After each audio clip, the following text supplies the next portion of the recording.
You represent a good cross-section of the local hospitality industry, with management of hotels ranging from 5-star boutique properties in Valletta, 4 stars in popular resorts, not to mention the restaurants dotted around the island. I think we all know the answer to this one, but in your words, how badly did the lockdown affect your hotels and F&B outlets? And then a second part of the question is, now with the reopening of our borders and the rebooting of the tourism industry, how did you prepare your hotels and restaurants for the new normal? What tangible changes and or protocols have you had to introduce? So, good morning, Terence. Thank you for your invitation. I will gladly answer. We, as X Hotels, employ 800 people. So you can just imagine the effect that had when COVID struck. It was, to our industry, the most horrible times in my career that I could ever recall, and in many too. So what we did, we obviously did not fire anybody, but those 800 now dwindled to some 120 people. Why? Because you have the medically vulnerable people, you have the part-timers, you have the contractors, and then you have people that are semi-retired and decided to retire. So that number shrank to a few people that are today part of the core team and that were ready to do all to surpass this period. And in this time, I restructured AX Hotels completely, to the extent where now we centralized all of our functions. Our core team is very small compared to how it was before. So we are now more agile, lighter, in order to move according to the market, because the market is still very bleak. So you need to be very agile to move with it. If you're too heavy on the top, then you won't make it. But this also gave room to our people to excel in the areas that they are good at. When before we had 4 accounts departments, now we have 1 finance department, but each of those individuals are now on a group level. So it gave room for their own personal growth in their career. It also allowed us to have more of a uniform front as AX Hotels, because last year we rebranded. So I'm looking at all the positive things that we have done in this time to prepare us for what's to come. In terms of guidelines for sanitization, etc., of course, we followed all of the guidelines. This was the first thing that we've done.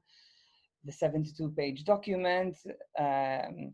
We've also identified hotspots throughout the properties and the public areas and in the rooms. We intensified the cleaning. We also made a core team, like a task force for COVID, which each members in each department responsible just for this, not just on this, but wholly on this COVID procedures, the new procedures, because it changed the way we do business. And we took record of everything too. So in case we have to backtrack something, it will enable us to follow what exactly happened. The more structured you are, the more organized, the better you are to confront a situation like this and to be consistent. People need that because they become insecure, both from an internal customer point of view, from an employee point of view, as well as from a client point of view. So this gives a lot of security to people when they see that things are in order. And it gives confidence in the market as well. With regards to market segments, yes, we cater for a variety of people within the market. We have resorts, we have boutique hotels, we have the city hotels. From my experience, so far. The Aura properties have done relatively better. Slima properties in line, seconded. And lastly, Valletta. Obviously, this reflects the higher spend and the lower spend. But it does not mean that if you lower your rates, the business will come. We have experienced this, and it is not the case. So it is more a case of building the confidence. And as Carlo mentioned, we are now attracting a different segment of the market in terms of age.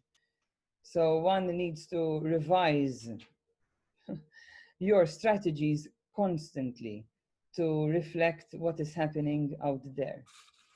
And in terms of the future, I can't agree more with Tom, that we have a great opportunity to reposition ourselves in the market to attract a higher spend, a crowd that is willing to spend more money for more exclusivity. Anyways, Malta's infrastructure is small. I am not saying that we replace this with the business we have already. We have done a lot and that should stay.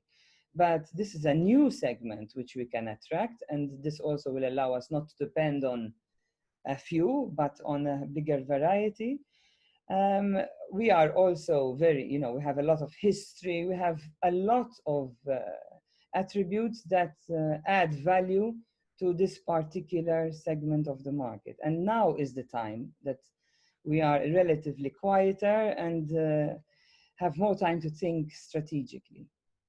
You mentioned a change in the age demographics of your guests. What, they become younger, older, or? Younger. Younger. At the moment, it's a much younger crowd. All throughout, we've experienced this in all of the areas. With the exception, I would say, to Valletta. Sorry, go ahead. Sorry, with the exception to Valletta, but in general, it is much, much lower crowd, lower age. Okay, so basically what Carlo was talking about, targeting the 25 to 35 age group, one would say. Being reflected. Okay, thank you. Those are the people that are traveling around the world. The senior citizens are holding back, not only to Malta, but also in other destinations. Yeah, I'm staying at home too. But also families. Families are also staying back. Yes. By the younger group. Mm-hmm. On the subject, hotels. At an NHRA last week, it was said that just 6% of hoteliers believe the tourism industry will recover from the fallout of COVID-19 before the end of this year. And what seems a confirmation of this, just yesterday it was reported that several hotels do not plan to reopen until next March. In the same article, you are quoted as saying that although you're opening all your properties, you are, and I quote you, are being very selective on the wings we open to keep the costs as low as possible, unquote. My question is this: how do you see the hotel sector shaping up in the next 6 to 9 months? Do you feel we'll see some permanent closures? Difficult question. If only I knew it all, I would say. But my prediction is that it's going to be a very tough winter. Look, to start with, where we are doing relatively well, I believe, because we are positioned in the market in terms of safety vis-a-vis COVID in a very good position. I believe that we should communicate this much, much more in order to ride on it.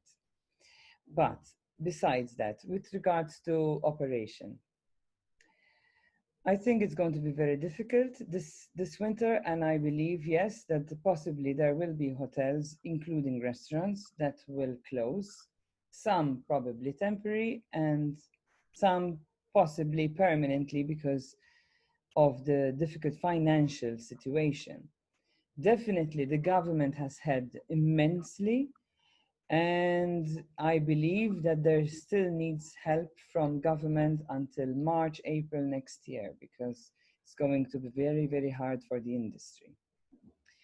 In terms of how to survive, one needs to be extremely agile, very dynamic to move with the market, because if you are too heavy, you cannot move as fast as that, you know. So when I say yes, we will operate all the properties, but selectively. In the wintertime, maybe not. At the moment we are, and we are seeing a fairly good August. But you have to be very selective in which rooms you're going to operate, because once you open the chiller, that's it. You can go bust.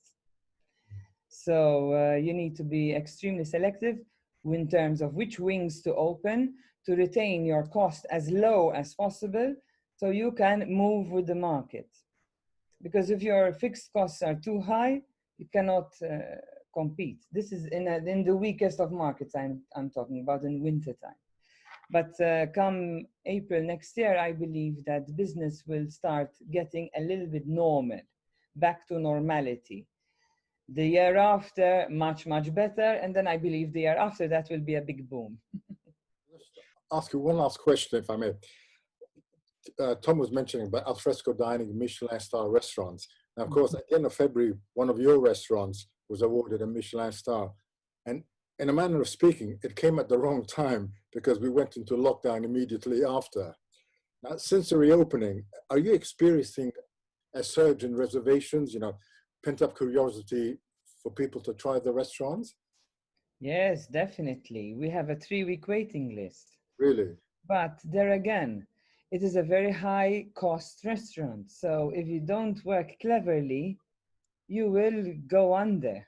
So we're opening in the weekends. We are not opening during the week yet, but as the occupancies in Malta are increasing, from next week, I will start opening on a Thursday, Wednesday, and a Thursday, which will facilitate things with the operation as well. But even with a Michelin star restaurant, with a name like that, you still have to be meticulously careful on the cost vis-a-vis the revenue to make a margin.